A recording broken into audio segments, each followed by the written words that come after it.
Welcome back to my channel. My name is Helen. We are all aware of the current protest going on in Nigeria because of the police brutality that goes with the hashtag End Sars Now. This protest led to the 5-point demands by the Nigerian youth to the federal government. But recently, the 5-point demand is no longer what the youth are requesting from the government. It has been moved to another level. They have other demands they are requesting for, and that's what we're going to be discussing in this video, because the youth has turned the acronym for SARS, that means Special Anti-Robbery Squad, to stop all rogues in the system.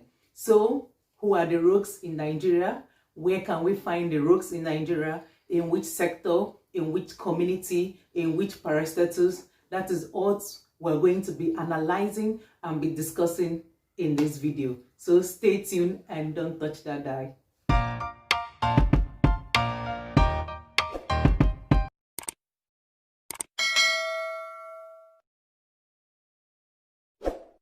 The first set of SARS that need to be reformed in the system are the honorable members, both at the federal, state, and local government level. So let's listen to this guy and hear what he has to say. Honorable members, presidents, governor, or chairman, or councillor, and your salaries or allowances are 100 times more than that of the people you represent. Yes, you still circumvent the process to enable you steal from public purse. Then there's no difference between you and the gun-trotting SARS.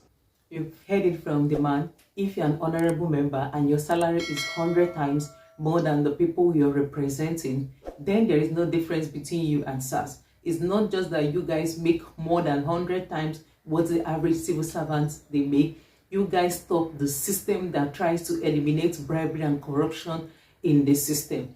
In Nigeria, you see someone, let's use the local government councillor, which is the least post someone can contest for. You see a councillor in your neighborhood that has no good house, that is even a tenant, that is renting an apartment. Within the space of 6 months, he goes into the local government secretariat as a councillor and comes back. He comes back with a mansion. He comes back with fleet of cars. Now he moves in convoy. This is the real SARS we're talking about that needs to be wiped out. Another group of SARS that needs to be reformed in Nigeria are the judges and the lawyers. Lawyer or judge, when you collect money to trade off judgments and grant electoral victory to someone rejected at the poll, and make someone who didn't participate in the election process become a governor, president, senator, or even lawmaker, and he eventually takes decisions that will affect thousands of people, there's no hiding place from it. You are SARS. This is very common in Nigeria. Let's use Imo State as an example. The previous election, the current governor of Imo State is Hope Uzodinma, that is also known as the Supreme Court governor. Because he became a governor as a result of Supreme Court verdict, he came fourth at the poll. But when they went to court after the process, he was declared the winner. How come someone that took fourth position became the winner at Supreme Court? Not the second runner-up, not the third person, but the fourth position. This is all the SARS that needs to be reformed in Nigeria. Our judiciary system needs to be reformed. We need a transparent judiciary system where a nobody can have justice in Nigeria. The next set of SARS that need to be reformed in Nigeria are the private sector.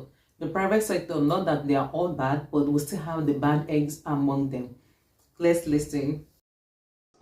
An employer who uses staffs like slaves and still refuses to pay them their salary as at when due is worse than SARS. As an employer, and you find it difficult to pay your workers by the end of the month, not because there is an issue or the company is liquidating, but because you want to live an exuberant life, you want to send your children to study abroad, you want to go on vacation, then you are worse than a SARS. If the system is good, where the federal, state, and local governments are not corrupt, the judiciary system is not corrupt, it will be difficult for us to have such corrupt practices among the private sector. Because if the judiciary system is good, the layman, the nobody, can take his plight to the court and have justice. Some lecturers and employers are SARS that needs to be reformed in the system. A lecturer or employer who requests for sex or money in return for marks or employment is definitely not different from SARS, even though he's not carrying a gun. As an employer, you exchange employment for money or sex. You are also a SARS that needs to be swept out of the system in Nigeria. As a lecturer, you exchange marks for money or sex from students.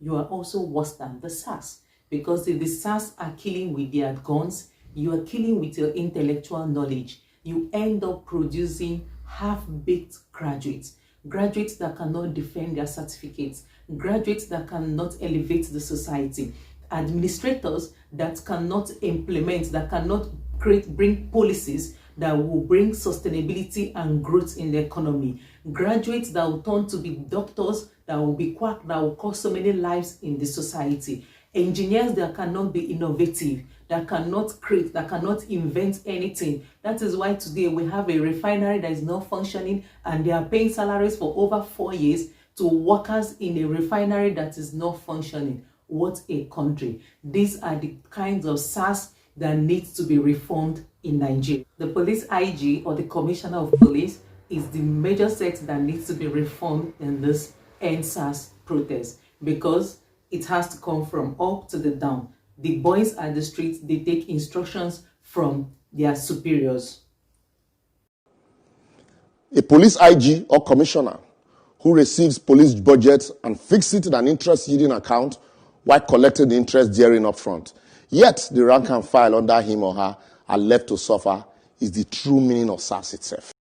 As a police IG or commissioner, the money that is for police budget that is supposed to be for the welfare of the policemen, and you put it in a deposit account, making use of the high rate of interest for your own self, you are nothing different from your boys on the road that are humiliating the little ones and collecting money from them. So when you're collecting from the bank interest rate, then they are there harassing the little ones on the streets and extorting from them. There is no difference between you and them. Another sector that needs to be reformed in Nigeria is the medical sector.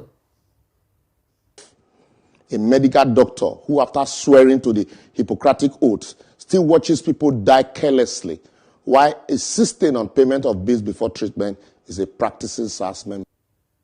It's quite unfair that we're from a society where only the rich has access to good things most times. As a poor man, if you go to the hospital and you don't have any money, it's so unfair that you won't be attended to. And the conscience of most of these doctors are dead, far gone. They don't care. They don't have human feelings. They don't feel your pains. They are all interested in the money you have to deposit before they can attend to you. The paramilitary sector is another system that needs a total overhauling. Like that sector, all around, the corrupt practices that revolves around them, it's unspeakable.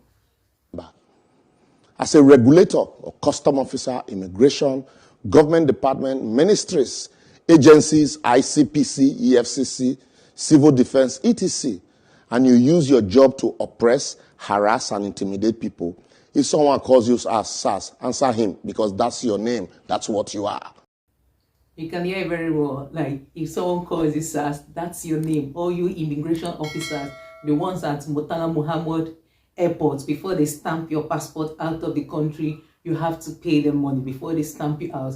All the custom officers at Murtala Muhammad Airport, that's the worst place you can travel out from the country. You settle from the security men, you settle the immigration, you settle the customs.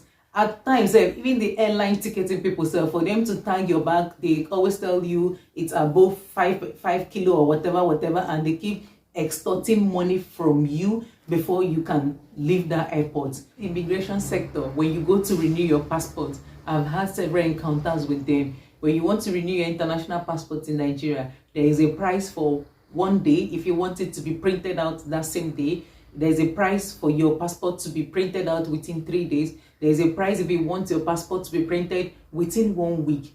What is the stated amount online? This is what I want to know. How much am I supposed to pay? And when will it be ready? They'll tell you in 1 month's time, because they have backlogs. But if you want it faster, then you have to pay more. These are things that need to be reformed in Nigeria. I live in Northern Cyprus. There is no Nigerian High Commission here in Northern Cyprus. They come from Turkey from time to time to come and renew passports and return old passports to people. When they come here, the payment system stops working. We're supposed to pay $120 online, but when they come here, they take $150 cash. The extra $30 goes to whose account? Not to the federal government. All these are different SARS at different levels, at different places that needs to be reformed in the country. There is another group of SARS that kills with just their pen. When the real SARS are killing with guns by the road on the streets, then there are this group of people that kill with their pen in the office. Who are those people? The Pension Commission. People work tirelessly for 35 years in government and they have to die by installment before you pay them pension. While SARS kills 10 with their pen or inaction, you kill hundreds with your actions. You can see what the country is facing. When the SARS is killing tens in a day, the Pension Commission, they are killing in hundreds due to what? Hunger, starvation, lack of good medical care, no good medical facilities for these people. They have no good welfare. These are SARS that needs to be reformed for a better Nigeria. Another group of SARS that need to be wiped out in the system are the political hypocrites. As a supporter of politicians, you criticize everything government did while in opposition, only to support everything you once criticized once your candidate is in government, or vice versa. In fact, you are SARS personified. Example, a true example of the SARS personified is Femi Adesina is a senior advocate of Nigeria. He was known for criticizing bad governance in Nigeria in previous administrations. Today, he's Buhari's media aide, and he stands to defend all the bad practices that is existing under Buhari's administration. Another SARS personified politician is Oshomole of Edo State. I could remember when he was the Labour Congress president during Obasanjo regime. When they increased the price of fuel, he's always protesting. He's always sending laborers on strike. Today, he's APC chairman party. Even when he was the governor of Edo State, all the things he criticized during Obasanjo's tenure are the same thing he ended up defending and doing as a politician today. All these SARS personified in politicians are SARS that we need to wipe off out of our system. Another set of SARS we have in Nigeria are the pastors, religion practices. This is another group of SARS that needs to be reformed in the country. You are a religious cleric, flying private jets everywhere, while your congregation are smelling of poverty. SARS. You can hear it very well. As a religious leader, you're flying private jets. You're building universities that the average member of your church cannot send his child to. You are worse than the SARS. The funniest thing about these our pastors is that they build these things through collection of tithes, offering, and seed. And an average member of the church cannot attend those schools. Secondly, the way all these our religious leaders used to be vocal on the pulpit, preaching about tithes, seeds, offering, if they can be vocal that same way to educate these youth about the situation of the country, for them to protest for their rights, for Nigeria to be better, trust me, the streets will be flooded with millions of youth. But rather you tell these people to pray. Everything is not about prayer. America was not built by prayer. Dubai was not built by prayer. All these countries you are sending your kids to, running to for vacation, buying designer suits, Italian shoes, and perfumes to come back and use in Nigeria, they were not built by prayers. All those good things we see in the Western world, they are as a result of good governance, planning, good management. If we bring those things back to our country, Nigeria will be good. Nigeria will be great again. Nigeria will be a home for all of us, for our children, for the next generation. Let's end SARS now. Not just police brutality, but all the rogues in the system, starting from the federal government to the state government, to the health sector, to the religion, and even to the pastors especially, because most of the problems we have is as a result of orientation. The information you give out to your congregation, you carry large audience, tell them the truth. Prayer is not everything.